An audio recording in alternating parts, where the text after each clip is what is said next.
You had the questions. I've got the answers. Welcome to the Q&A.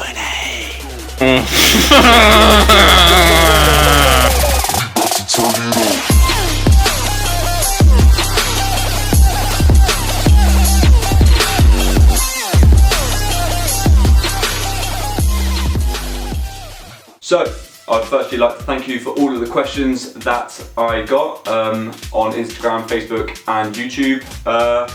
I've read the questions, but I haven't prepared any answers for them, so I'm just going to reread them and just answer off the cuff. So, thanks for the questions. We're going to start with Instagram, then YouTube, then Facebook questions. So, let's kick it off with Instagram. The first person to ask me a question was Fredish. What are your ambitions, end of year goals for lifting and life? Lifting, my end of year goals are to squat 500 pounds, which is 227.5 kilos, to bench press 140 kilos or anything close to that, to be honest, and deadlift 250 kilos. They were sort of goals I set at the beginning of the year.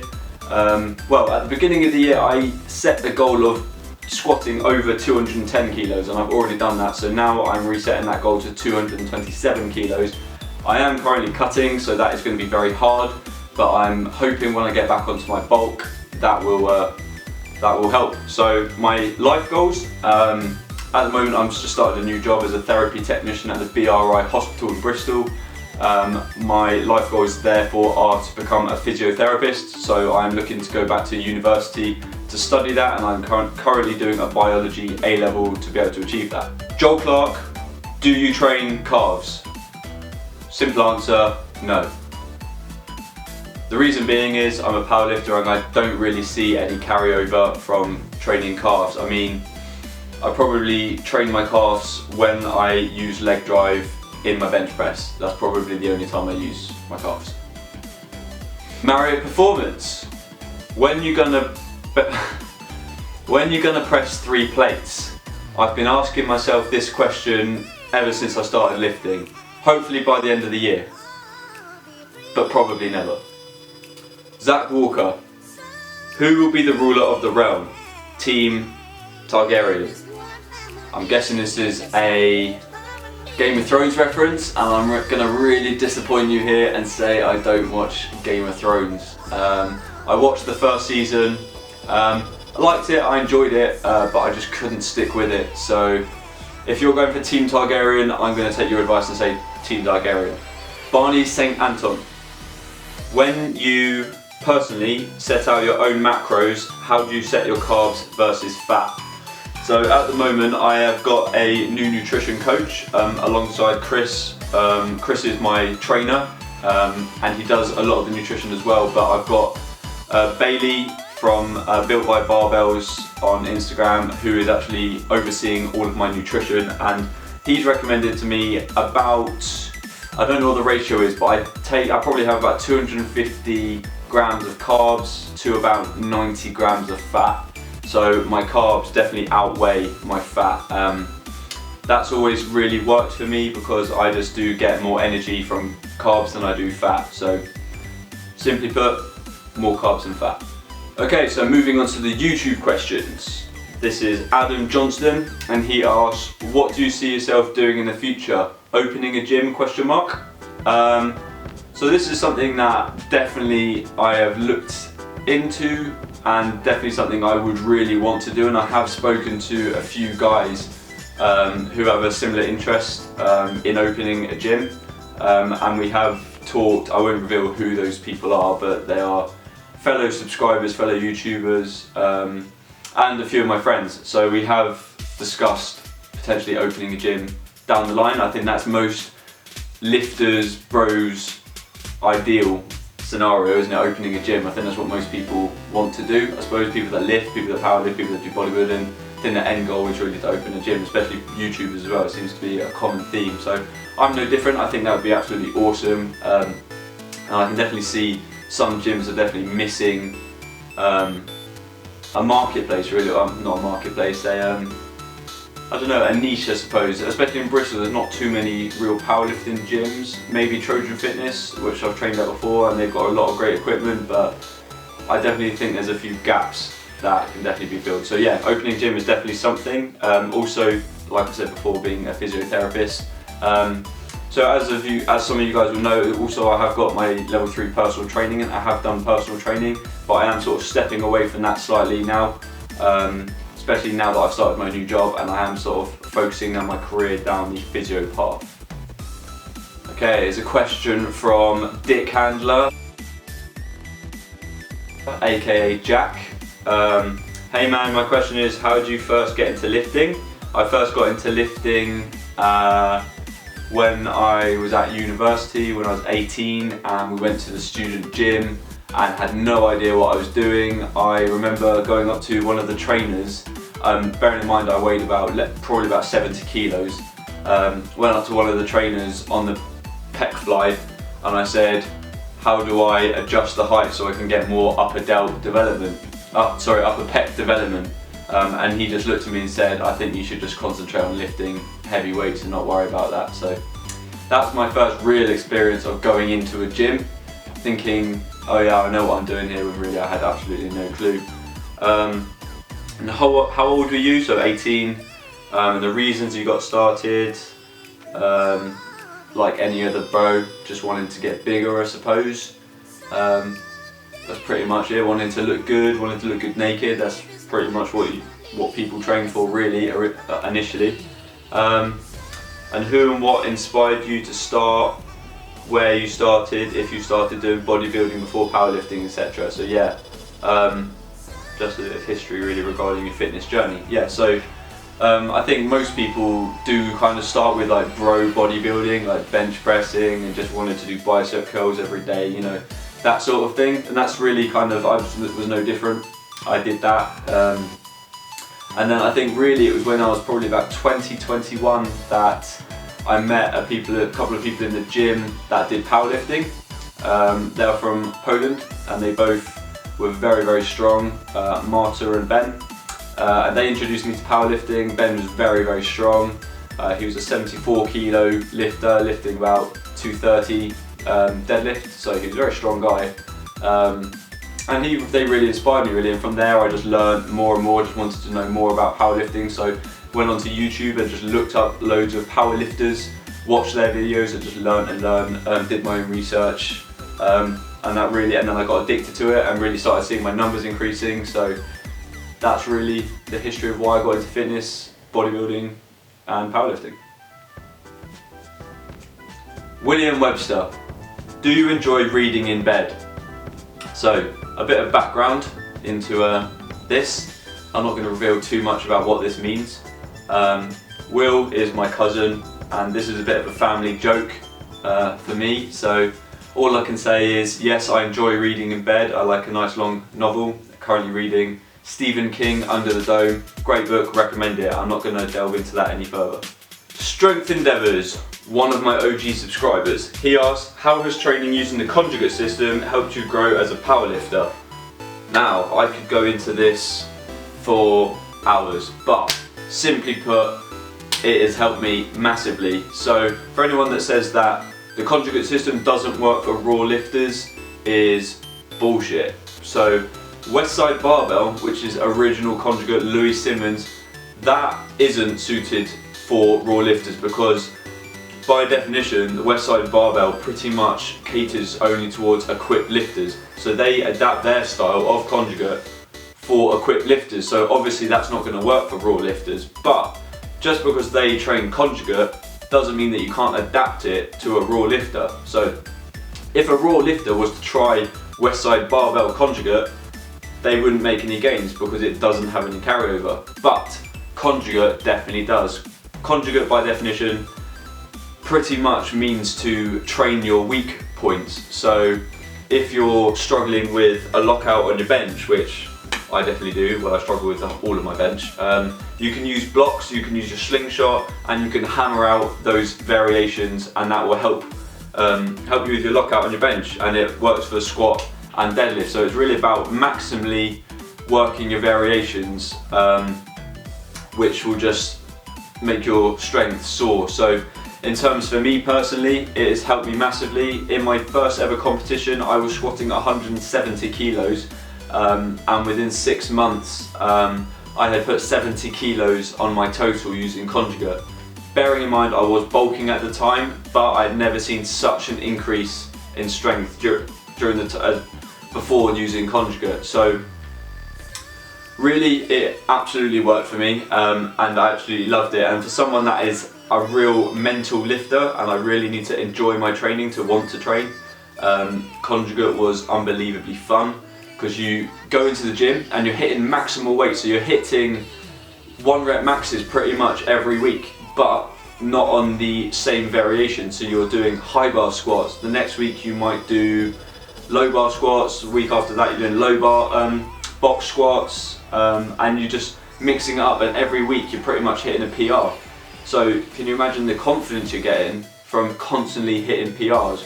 That's what worked for me, because I need to constantly see progression to really stay focused with my training. So although I'm not training Conjugal at the moment, I am switching up to slightly more linear progression, but I am still enjoying my training at the moment. But definitely Conjugal is definitely recommended, and I would definitely recommend Masthetics Power Systems, which is the Conjugal platform I used for a while, and I definitely made gains on that. But before that I literally just did my own Conjugal system, and I managed to make loads of gains, because how can you not when you're maxing out your weights every week? So some people would then say, oh, but you're going to fry your nervous system. But if you're training different variations, you're not training the same motor pattern every week. So you actually are giving your body rest, if that makes sense. So a box squat is actually a lot different to a low bar squat. You wouldn't think it, but it is. It's actually training a different muscular pattern, but it will definitely help. So yeah, that's the answer to that question. Island Athletics asks, what is my favourite protein bar? And 100% it is the Grenade bar. They are better than any protein bar I've ever tasted, and in particular the white chocolate chip, maybe something like that. The white chocolate one and the caramel chaos are amazing. Bam Bam, why did you burn those waffles like that? I didn't do it intentionally. I left them in the toaster too long, simply put. What do you use to edit your videos? Those are my 2 questions for your Q&A. Lol. I use iMovie. Nice and simple. Don't use Sony Vegas. Don't use Adobe or anything like that, because simply put, I don't need them for what I do with my edits and my videos. I don't need any fancy edits. Later down the line, if I'm still doing YouTube, I might look to upgrade if I decide to do some sick edits or something like that, but for the time being I don't think I really need it, and I get by just fine on iMovie. Mario Performance again, good video mate. Those waffles though, I'm probably going to try those. That's not a question, but thanks dude. Okay, kicking off the Facebook questions. Harry Moore, how many times a day do you poop? Right, big question. Let me break it down like this. It depends if I'm cutting or bulking. When I'm cutting, once, maybe twice a day. Controversial, but it's the truth. When I'm bulking, 2 to 3 times a day. Not much difference, but sometimes 4 times a day. Who knows? Depends what I had the night before. But as a rule of thumb, when I'm cutting, once, maybe twice a day. Bulking, 2 or 3 times a day. Hope that answers your question. Sam Russell, your bench is comparatively low compared to your squats and deadlifts.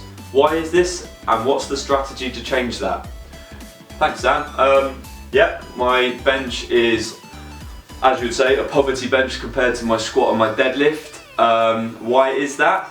Simply put, I enjoy squatting and deadlifting more, and I have put more emphasis on squatting and deadlifting, and I can't be bothered to build my upper body. Possibly, I don't know. I think naturally I'm quite a skinny guy, I suppose. My arms are quite skinny compared to the rest of my body, so anatomically I'm not really built to bench, I suppose, as well. That's a big factor obviously, so genetically I'm not built to bench. I haven't got a big upper body, so haven't got shorter arms, and haven't got big chest, big shoulders. That obviously plays a factor. Those are the main ones. What am I going to do to change it? I'm upping my frequency, but really it's down to Chris, my coach, who has got a good bench himself. So I'm just going to rely on him to do my training for me. As long as I'm hitting all the reps, hopefully we'll see some progression. But at the moment, I'm bringing in my grip as well. So that's working on pure strength rather than relying on range of motion. I'm getting a lot tighter as well, especially at the bottom of the movement, so that's definitely helping. I'm doing a lot of volume as well to really build muscle so I can actually move more weight. So that's what I'm doing to change it. And hopefully by the end of this year, I'm going to have a 140 bench. Stephen Wright, follow-up question to Sam's question. Do you subconsciously prioritise your squat and deadlift over your bench as you don't enjoy benching, and you should cut the bench accessory work and have a solid 1 to 1.5 hour long bench only sessions? So yeah, I did answer that. I do prioritise squat and deadlift over it. So when I say I prioritise it, I still train bench as much as I do my squat and my deadlift, but I get more excited about squatting and deadlifting, so I will have caffeine before a workout for squat and deadlift, and I will make sure I'm listening to music and hyping myself up for squat and deadlift. I don't do that for bench because I don't get excited really to bench, apart from if I'm maybe going for a 1 rep max. So yeah, in terms of doing a 1 to 1.5 hour long bench only session, I think I'd die, so that's probably not going to happen. Although to be fair, my sessions are really long anyway. By the time I've warmed up and everything, I'm probably close to an hour and an hour and a half anyway, so I pretty much do that anyway. Who else we got? So Sam with another question. Getting a bit greedy there, Sam. I want to know why you're not competing. So it's a statement. You're not competing for another year now. So why are you concentrating on cutting weight? Surely a mighty big bulk is required. Hashtag bulking, not sulking. So, simply put, I am cutting because I want to look good. How dare you, sir? How dare you? No, how dare you? No, how dare you? How dare you? No, how dare you? You dare to dare me? How dare you? How dare me when how dare you? You big peepee head. Shock horror. I'm a powerlifter and I want to look good. So, basically, I've got a bit fed up with looking skinny fat for the last couple of years and not really being in shape. So that's pretty much the reason. It's not necessarily health reasons, although that would definitely help. But I just want to cut to look good. I want to have abs for the first time in my life.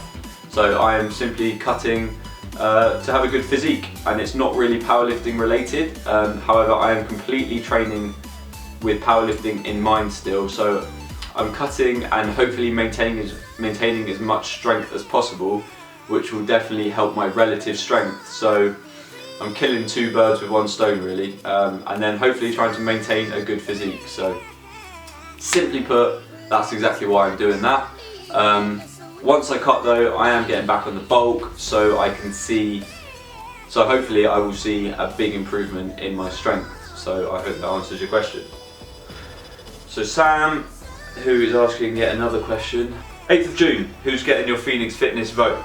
He is referring to the up and coming election, I presume. I am voting for, don't really like discussing politics necessarily, but it's a Q&A, going to answer the question. I'm going to be voting for the Corbinator, so I'm voting Labour. Not really going to go into too many details why, but the long and short of it is I am now working for the NHS and I want to try and protect the NHS, so he has promised to obviously not privatise it, and simply put, that's pretty much why. And I think he's actually quite an honest person and he has honest views, and he respects people unlike other people. Donald Trump. Anthony Slade, he asked, Wenger in or out? Out.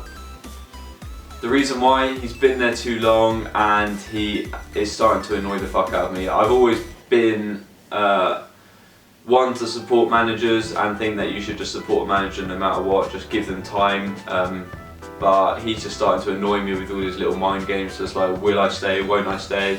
So yeah, just I can't be arsed with it, so out. But he's now signed a new contract for 2 years, so that's obviously irrelevant now.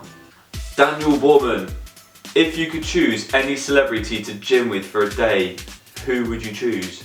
That is a quality question. Right, I need to think about this.